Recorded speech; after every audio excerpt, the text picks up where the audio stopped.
Грузия остается страной присутствия НАТО. Абхазия, тем более в свете заявлений, получается, высокого руководства Грузии, я про Ираклия Кабахидзе, ну, как-то хочет, тоже хочет строить свою безопасность, свой суверенитет и быть уверенной, что никто не покусится на ее территориальную целостность, на ее границы, тем более, что мы хорошо понимаем, насколько в Абхазии остро стоит проблема сохранения абхазского народа. Потому что абхазский народ нуждается в том, чтобы его стало больше. Он сейчас не очень многочисленный. Да. Это отдельная проблема, серьезная демографическая.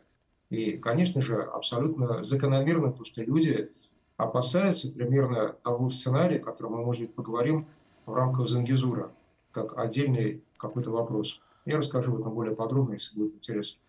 И мы знаем, насколько коварные планы Североатлантического альянса, который умеет строить не только прямое боестолкновение, как, на мой взгляд, мы сейчас наблюдаем на Украине.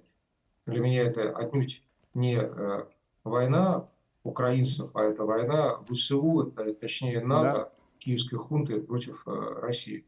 Иначе сказать не могу.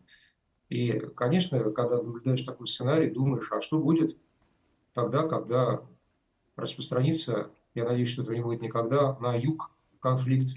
Но такой сценарий нельзя исключать.